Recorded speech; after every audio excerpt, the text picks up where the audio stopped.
एखाद्या पॉलिटिकल कार्यक्रमाला गेलेल्या सेलिब्रिटीचा फोटो असा क्विक व्हायरल होतो. त्याच्यावरनं मीम्स, मग चर्चा, मग त्याच्यानंतर अनेक अफवा या खूप गोष्टी त्याला लागून येतातच येतात. No matter what. Maybe एखादा नॉर्मल माणूस एका राजकीय कार्यक्रमाला जाईल, त्याच्याकडे कोण एवढं लक्ष देत नाही. पण कलाकार गेला, की अरे बापरे! हे ना, हे तुझ्या आजूबाजूच्या लोकांनी तुला अवेअर केलं होतं या बाबतीमध्ये, की असं याला लागून याही गोष्टी येतील का? तू खूप ठाम होतीस तुझ्या विजनवर? नाही, मुळात मला असं वाटलं, की मी कुठल्या कार्यक्रमाला हजेरी लावते हे खूप महत्त्वाचं आहे.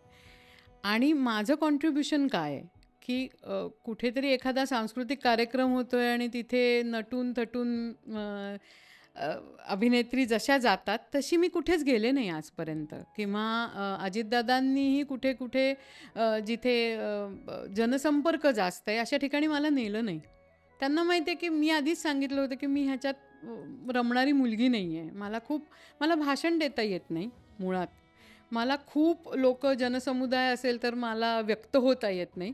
मग अशा ठिकाणी मी जाऊन करू काय? मला काय करता येतं तर प्रोड्युसर किंवा दिग्दर्शक आणि आजचं आपले मराठी चित्रपटसृष्टी याच्याविषयी जे काही ज्वलंत प्रश्न आहेत, ते एखाद्या व्यक्तीपर्यंत पोहोचवायचे असतील तर मी जरूर जाऊन त्यांच्याबरोबर मीटिंग करू शकते. एवढी मर्यादा आहे मला आणि ती अजितदादांनी ओळखली होती.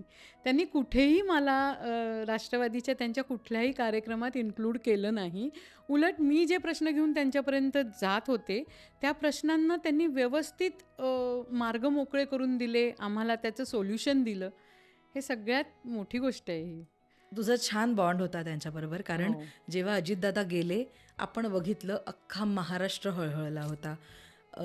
त्यांचा मतदारसंघ किंवा त्यांच्या गावाबद्दल मी न बोललेलं बरं, कारण मी जवळनं ते नातं बघितलं नाही आहे.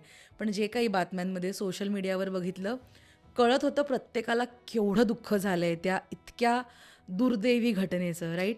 खूप धक्का देणारी घटना होती ताई. तू त्यांच्याशी आत्तापर्यंत कसा बॉन्ड किंवा कसं ते प्रोफेशनल गोष्टी शेअर करत आलीस?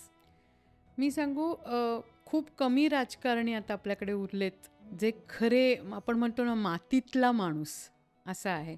आणि अजितदादा त्या प्रकारचे होते. त्यामुळे कुठलाही प्रश्न त्यांच्याकडे घेऊन गेल्यानंतर त्यांना जर त्याच्यात तथ्य वाटलं आणि लक्षात आलं, की हा खरंच कळकळीचा प्रश्न आहे, घेऊन आलेत ही लोकं, तर तो सोडवण्यासाठी ते आटापिटा करत होते.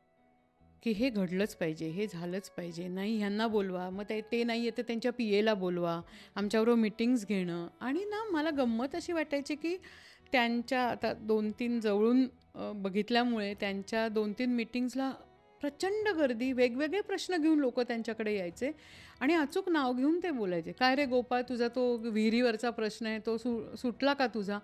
मला असं व्हायचं की हे कुठनं येतं? हे खूप कमी राजकारण्यांना येतं आणि हजरजबाबी, स्पष्ट वक्ता या आणि कान ओढणारा. म्हणजे एकदा मी त्यांना काहीतरी मला आता मुद्दा तो आठवत नाही. मी जाऊन त्यांना म्हटलं होतं, "अजितदादा, हा प्रश्न आहे." ते म्हणाले, "ताई, नीट रिसर्च करा हां. तुम्ही जे सांगताय ते चुकीचं आहे." तर त्यांना हेही माहिती होतं, की कुठला प्रश्न मी घेऊन आली आणि तो मुद्दा बरोबर आहे की नाही. तर हे फार कमी जणांना कळतं गं. म्हणजे मला असं वाटतं, की अशी माणसं आता फार दुर्मिळ झाली आहेत.